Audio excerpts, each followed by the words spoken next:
अस्सलाम वालेकुम स्टूडेंट्स, आज हम स्टडी करने जा रहे हैं फिशेस के अंदर सर्कुलेशन एंड गैस एक्सचेंज को। और इन टॉपिक्स के अंदर हम कवर करेंगे heart, gas exchange, swim bladder and lungs और बियोंसी रेगुलेशन को। तो चलिए सबसे पहले हार्ट और सर्कुलेटरी सिस्टम से स्टार्ट करते हैं। अब फिशेस के अंदर जैसा कि बाकी वर्टिब्रेट्स के अंदर क्लोज्ड सर्कुलेटरी सिस्टम प्रेजेंट होता है, तो फिशेस के अंदर भी क्लोज्ड सर्कुलेटरी सिस्टम प्रेजेंट है। मतलब कि इस तरह का सर्कुलेटरी सिस्टम जिसमें जो ब्लड है वो ब्लड वेसल्स के अंदर फ्लो करता है। मतलब आर्टरीज के बाद कैपिलरीज और कैपिलरीज के बाद वेन्स में इस तरह से ब्लड जो है वो फ्लो करता है। अब अगर हम लंग फिशेस में देखें तो लंग फिशेस में जो लंग्स की एवोल्यूशन है वो सेम टाइम में हुआ जबकि वर्टिब्रेट्स के अंदर लंग्स की एवोल्यूशन हो रही थी। मतलब फिशेस के अंदर और वर्टिब्रेट्स के अंदर लंग्स की एवोल्यूशन जो है वो पैरेलल एवोल्यूशन हुई है। मतलब सेम टाइम में लंग्स की डेवलपमेंट हुई है। अब अगर हम पाथ ऑफ ब्लड फ्लो को देखें लंग फिशेस को छोड़ के, लंग फिशेस के अलावा बाकी जो फिशेस है, बोनी फिशेस है, टिलियोस्ट है और इसके अलावा जो कार्टिलेजिनस फिशेस है, उसमें हमें ब्लड फ्लो का पाथ कुछ इस तरह से नजर आएगा कि साइनस वेनोसिस से जो ब्लड है वो फ्लो करेगा एट्रियम के अंदर, एट्रियम से वेंट्रिकल और वेंट्रिकल से कोनस आर्टेरियोसिस और यहाँ से ventral aorta and then gills और गिल्स से डोर्सल एओर्टा, डोर्सल एओर्टा से बॉडी को डिलीवर हो जाएगा और बॉडी से फिर से सारी की सारी कैपिलरी जो है वो आपस में कंबाइन करके एक बड़ी वेन बनाएंगी जिसको हम साइनस वेनोसिस का नाम देते हैं। तो इस तरह जो है वो फिशेस के अंदर ब्लड फ्लो करता है और फिशेस का जो हार्ट है वो सिंगल सर्किट हार्ट है। ठीक है, मतलब कि जो ब्लड है वो इस तरह से हमें कुछ मूव करता दिखाई देता है कि यहाँ पे हार्ट है तो पीछे से ब्लड जो है वो बॉडी से आ रहा है, हार्ट में एंटर हो रहा है। ठीक है, और हार्ट से आगे जो है वो गिल्स में जा रहा है और गिल्स से जो है वो बाकी बॉडी में एंटर हो रहा है। ओके, तो यहाँ पे हम मजीद डिटेल से जो है वो ब्लड फ्लो का पाथ देख लेते हैं। अब ये हमारे पास है साइनस वेनोसिस, ये हार्ट के सारे जो चैम्बर्स, ठीक है, जो आम हमें टिलियोस्ट या और फिशेस के अंदर नजर आते हैं। और ये हार्ट है लंग फिशेस का हमारे पास। तो सबसे पहले हम इस हार्ट को देखते हैं जो हमें ज्यादातर फिशेस के अंदर देखने को मिलता है। अब यहाँ पे हमारे पास है टू, यहाँ पे अराइज हो रही हैं वेन्स जो कि जिन्होंने एक चैम्बर बनाया हुआ जिसको हम नाम दे रहे हैं साइनस वेनोसिस का। ठीक है, तो ब्लड ने क्या करना है, ब्लड जो है वो बॉडी से आ रहा है साइनस वेनोसिस के अंदर और साइनस वेनोसिस के अंदर आगे जाएगा हमारे पास सिंगल एट्रियम प्रेजेंट है, एक ही एट्रियम के अंदर आगे ब्लड जाएगा और एट्रियम से आगे भी सिंगल वेंट्रिकल प्रेजेंट है तो वेंट्रिकल में आगे ब्लड जाएगा। अब वेंट्रिकल जो है वो हमारे पास पंपिंग होता है तो इसने आगे ब्लड को पंप करना है कोनस आर्टेरियोसिस में। कोनस आर्टेरियोसिस से ब्लड जो है वो पंपिंग बाद आगे हमारे पास जाएगा वेंट्रल एओर्टा के अंदर। अब पीछे हमारे पास क्या है जी, यहाँ पे है बॉडी, मतलब कि बॉडी से ब्लड आ रहा है साइनस वेनोसिस में, आगे वेंट्रल एओर्टा से ब्लड जा रहा है गिल्स में।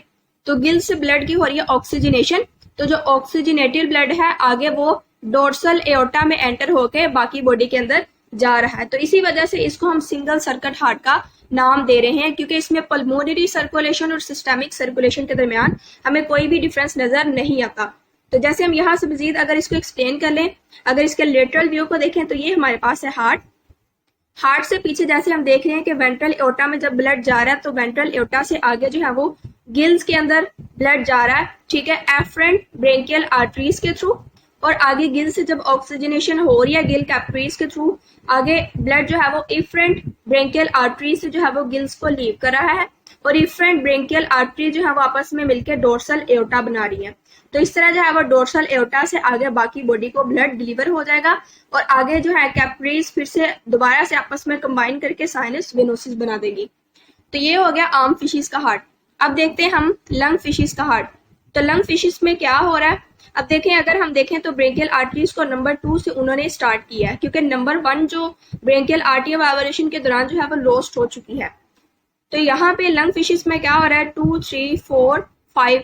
अब ये जो ब्रेंकियल आर्टरीज है ये एओर्टिक आर्क्स है, ये तो वैसे ही है, लेकिन जो 6 वाले एओर्टिक आर्क है या ब्रेंकियल आर्टरी है वो आगे लंग्स की तरफ डाइवर्ट हो गई है। मतलब बाकी तो गिल्स को ही, अब गिल्स के अंदर ही प्रेजेंट है, लेकिन जो 6 वाली है वो लंग्स के अंदर चली गई है और इसको अब हमने पल्मोनरी आर्टरी का नाम दे दिया है। तो अगर हार्ट को देखें तो हार्ट में ये जो हमारे पास कोनस आर्टेरियोसिस है इसके अंदर एक स्पाइरल वॉल्व प्रेजेंट है। यानी फॉर एग्जांपल पीछे से हमारे पास ब्लड आ रहा है लंग से या फिर गिल से, अब यहाँ पे इधर से हमारे पास ब्लड आ रहा है साइनस वेनोसिस के थ्रू। तो साइनस वेनोसिस, अब देखें इसका जो हार्ट है वो 4 चैम्बर्ड है। वैसे फिशेस का हार्ट जो है वो 4 एम्ब्रियोलॉजिकल चैम्बर से ही डिराइव्ड है।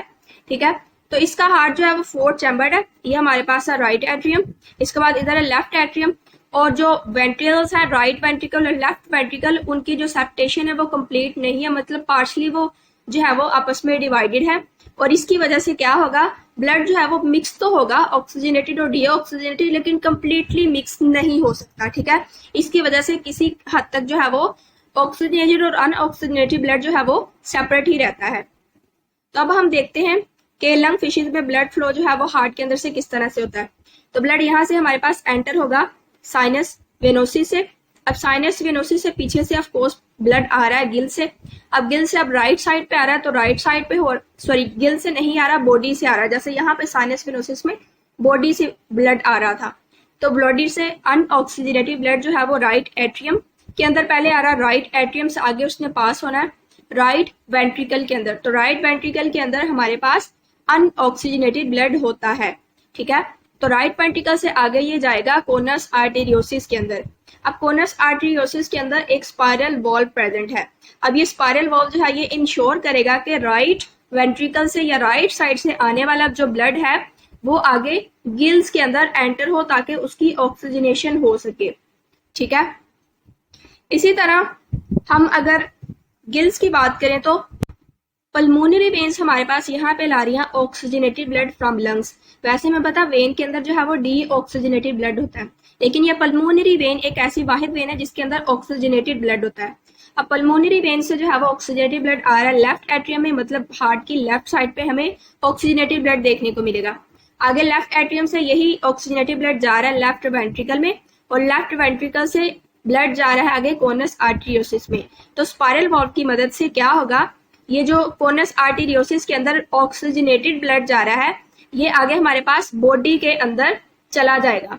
ठीक है, तो इस तरह जो है ये स्पाइरल वॉल्व इंश्योर करता है कि ऑक्सीजनेटेड ब्लड जो है वो बॉडी की तरफ जाए, और यहाँ से राइट साइड से जो अनऑक्सीजनेटेड ब्लड बॉडी की तरफ से आ रहा है वो गिल्स के अंदर जाए। तो इस तरह जो है हमें लंग फिशेस के हार्ट में किसी हद तक सिस्टेमिक सर्कुलेशन और पल्मोनरी सर्कुलेशन में डिफरेंस जो है वो नजर आता है।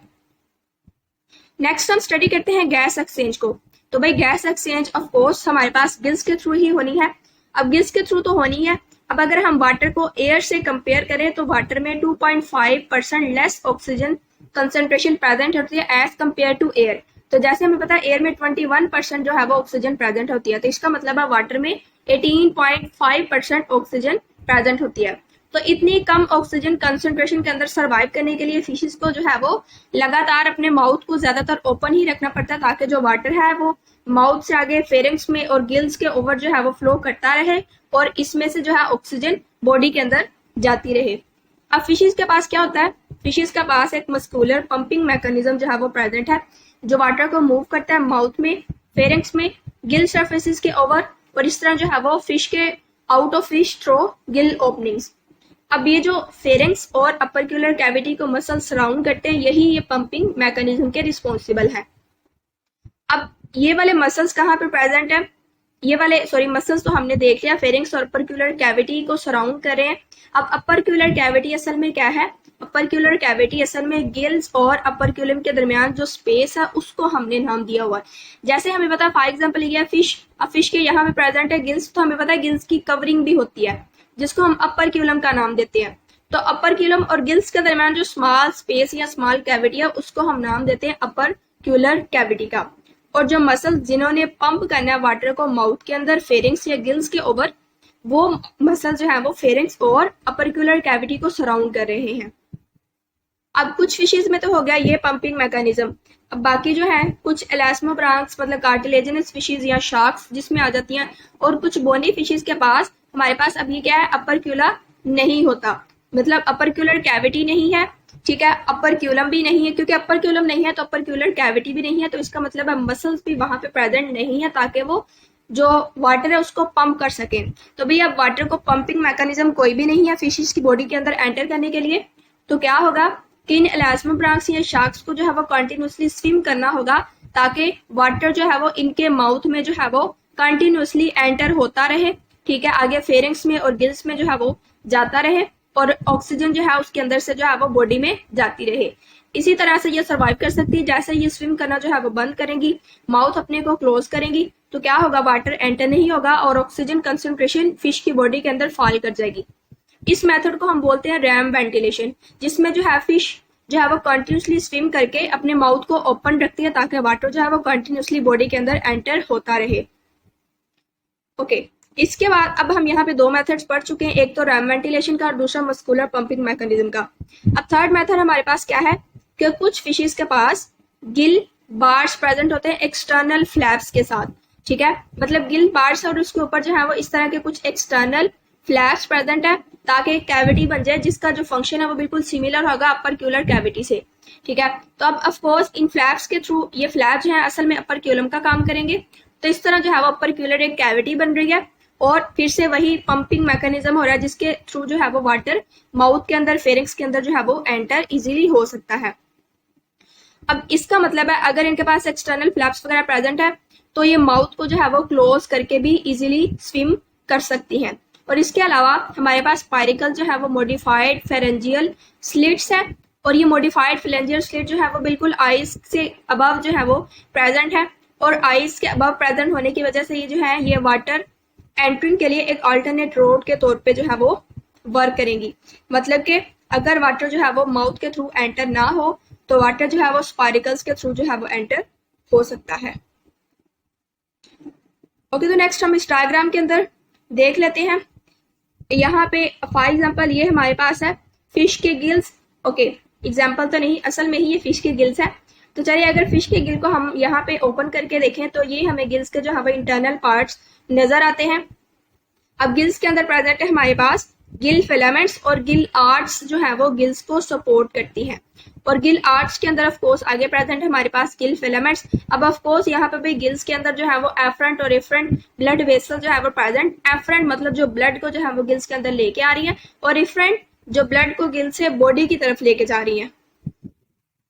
अब यहाँ पे हमने ये पार्ट्स देख लिया। अगर हम एक गिल फिलामेंट को ओपन करके देखें तो हमें कुछ इस तरह का स्ट्रक्चर नजर आता है।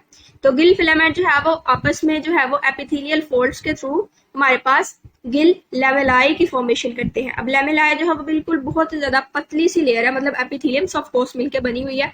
तो यहाँ पे जो है इसी एपिथेलियल सरफेसिस पे जो है वो ब्लड वेसल्स आगे ब्लड कैपिलरीज में आगे डिवाइड हो रही है, ठीक है। अब ये माउथ कैविटी मतलब माउथ जो है वो ओपन है तो आगे जो है वो वाटर जो है वो हमारे पास इधर गिल्स की साइड पे आ रहा है, आगे गिल फिलामेंट्स और गिल लेमेलाई में जा रहा है। तो अगर यहाँ पे हम ब्लड की सर्कुलेशन देखें तो ब्लड फ्लो जो है हमें देखें वाटर से ऑपोजिट नजर आ रहा है, मतलब वाटर जो है वो ऐसे फ्लो कर रहा है और ब्लड जो है वो हमारे पास ऐसे फ्लो कर रहा है। इसको हम बोलते हैं काउंटर करंट एक्सचेंज। मतलब कि इस मैकेनिज्म से क्या होगा, फॉर एग्जाम्पल अगर हम यहाँ पे देखें तो वाटर और ब्लड जो है वो ऑपोजिट डायरेक्शन में मूव कर रहे हैं, तो इस वजह से क्या होगा, वाटर के अंदर ऑक्सीजन जो है वो ज्यादा एफिशिएंटली एब्जॉर्ब हो जाएगी ब्लड के अंदर, ठीक है। तो इस तरह जो है वाटर जैसे जैसे मूव करता जाएगा इसके अंदर ऑक्सीजन कंसंट्रेशन फॉल करती जाएगी और ब्लड जैसे ही ऑपोजिट डायरेक्शन में मूव करता जाएगा इसके अंदर ऑक्सीजन कंसंट्रेशन जो है वो इंक्रीज होती जाएगी और कार्बन डाइऑक्साइड ऑफ कोर्स जो है वो वाटर के अंदर डिफ्यूज हो जाएगी। अगर हम ये पैरेलल एक्सचेंज को देखें तो पैरेलल एक्सचेंज में अगर देखें अगर वाटर और ब्लड एक ही डायरेक्शन में मूव करते तो क्या होगा कि वाटर के जो है वो गिल्स को लीव करते करते वाटर में भी 50% ऑक्सीजन की कंसंट्रेशन होती और ब्लड में भी 50% होती, क्योंकि जब दोनों में इक्वलाइज हो जाती कंसंट्रेशन तो मजीद जो है वो ऑक्सीजन ब्लड के अंदर डिफ्यूज ना होती अगर पैरेलल एक्सचेंज होता तो। लेकिन यहाँ पे काउंटर एक्सचेंज का यही मैकेनिज्म है कि ऑक्सीजन जो है वो ज्यादा एफिशिएंटली ब्लड के अंदर एब्जॉर्ब हो जाती है। नेक्स्ट हम देखते हैं स्विम ब्लैडर और लंग्स को। तो स्विम ब्लैडर और लंग्स में अगर देखें तो कुछ फिशेस के पास हमारे पास अब गैस चैम्बर्स हमें नजर आते हैं जिनको हम नाम देते हैं न्यूमेटिक सैक्स का। अब ये जो न्यूमेटिक सैक्स हैं ये एसोफेगस से कनेक्टेड होते हैं न्यूमेटिक डक्ट के थ्रू। अब इन सैक्स का जो फंक्शन है वो लंग्स है। लंग फिशेस के अंदर ये लंग्स का फंक्शन अब इस वक्त प्ले कर रहे हैं और अगर हम एंशियंट रेबिडिस्टियंस को देखें तो यहाँ पे भी ये लंग्स का फंक्शन प्ले करते थे। और बोनी फिशेस के अंदर यही जो न्यूमेटिक सैक्स हैं ये स्विम ब्लैडर के अंदर इवॉल्व हो चुके हैं। लेकिन हमारे पास अब ज्यादा जोलॉजिस्ट क्या बिलीव करते हैं कि लंग जो है वो ज्यादा प्रिमिटिव है स्विम ब्लैडर से, क्योंकि लंग फिशेस की जो एवोल्यूशन है वो फर्स्ट हुई है। मतलब लंग फिशेस की एवोल्यूशन हुई है इस तरह के हैबिटेट्स में जहाँ पे स्टैग्नेशन बहुत ज्यादा थी, मतलब कि जो ड्रॉट वहां पे बहुत ज्यादा कॉमन थे। तो लंग फिशेस की एवोल्यूशन है या पहले और इसके बाद जो है वो बोनी फिशेस की एवोल्यूशन है या बाद में मैरीन इन्वायरमेंट में। तो इसका मतलब है कि स्विम ब्लैडर की एवोल्यूशन बाद में हुई है और लंग्स की एवोल्यूशन पहले हुई है। तो हम ये नहीं कह सकते कि स्विम ब्लैडर जो है वो आगे लंग्स में इवॉल्व हुए हैं, बल्कि लंग्स की एवोल्यूशन जो है वो पहले ही हो चुकी थी। यहाँ पे हम न्यूमेटिक सैक्स को हम ज्यादा इलाबोरेट कर लेते हैं। तो ये हमारे पास है दो न्यूमेटिक सैक्स। अब यही जो न्यूमेटिक सैक्स है, आगे यहाँ पे देखें तो यहाँ पे एसोफेगस के साथ जो है वो इनका कनेक्शन है न्यूमेटिक डक्ट के थ्रू। आगे अगर देखें तो टेट्रापोड के अंदर या फिर एम्फीबियंस के अंदर और बाकी एनिमल्स के अंदर यही जो है वो आगे न्यूमेटिक सैक्स लंग्स के अंदर इवॉल्व हो चुके हैं। अगर बाकी हम कुछ बोनी फिशेस में देखें तो कुछ बोनी फिशेस के अंदर हमारे पास ये स्विम ब्लैडर में इवॉल्व हो चुके हैं और स्विम ब्लैडर का कनेक्शन जो है वो अभी ये डाइजेस्टिव सिस्टम या एसोफेगस के साथ है। और अगर बाकी बोनी फिशेस के में देखें तो बाकी बोनी फिशेस में भी ये स्विम ब्लैडर में ही इवॉल्व हुए हैं, लेकिन इनका जो कनेक्शन है वो गट के साथ लॉस्ट हो चुका है।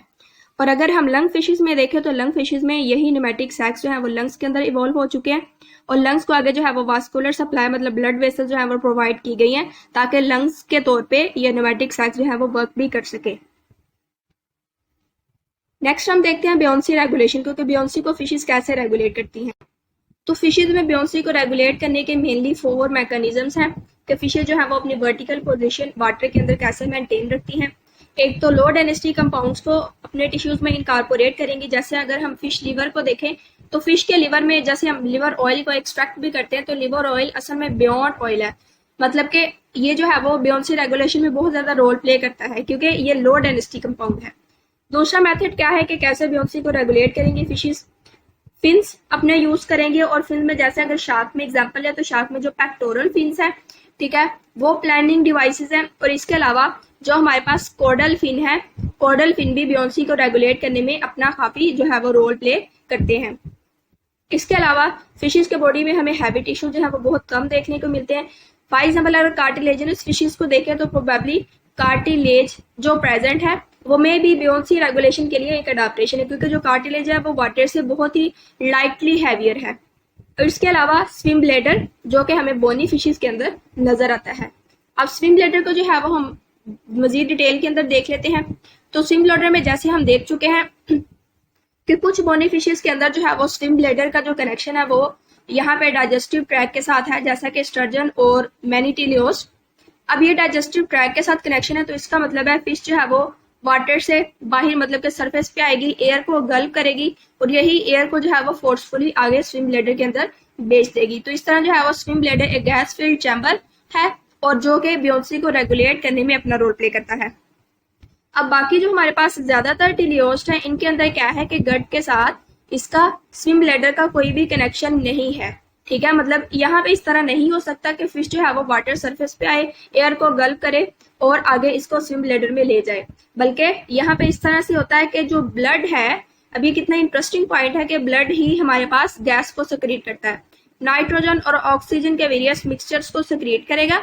यहाँ पे एक हमारे पास नेटवर्क है जिसको हम नाम देते हैं रेटिमायरेबल का। तो रेटिमायरेबल में ब्लड क्या करेगा, नाइट्रोजन और ऑक्सीजन गैसेस को सेक्रेट करेगा जो आगे हमारे पास स्विम ब्लैडर में चली जाएंगी, ठीक है। तो स्विम ब्लैडर इस तरह जो है वो गैसेस से फिल हो जाएगा और इसमें गैसेस की जो कंसंट्रेशन है उनको भी मेंटेन रखा जाता है। तो इन केस अगर गैसेस की कंसंट्रेशन ज्यादा हो चुकी है तो गैसेस जो है वो यहाँ एक और नेटवर्क ओवेल है तो ओवेल से दोबारा ब्लड के अंदर भी रीअब्सॉर्ब हो सकती हैं। तो इस तरह जो है वो स्विम ब्लैडर के अंदर गैसेस किस तरह से जाती हैं और आगे जो है वो स्विम ब्लैडर अपना फंक्शन जो है वो बियोंसी में कैसे रेगुलेट करता है ये हमने देखा। तो स्टूडेंट्स ये थी आज की वीडियो। अगर आपका इसमें से कोई क्वेश्चन है, कंफ्यूजन है तो आप मुझे कमेंट के अंदर पूछ सकते हैं। अगर आपको वीडियो अच्छी लगी तो मजीद इन्फॉर्मेटिव वीडियोस के लिए चैनल को सब्सक्राइब करें। नेक्स्ट वीडियो तक के लिए अल्लाह हाफिज।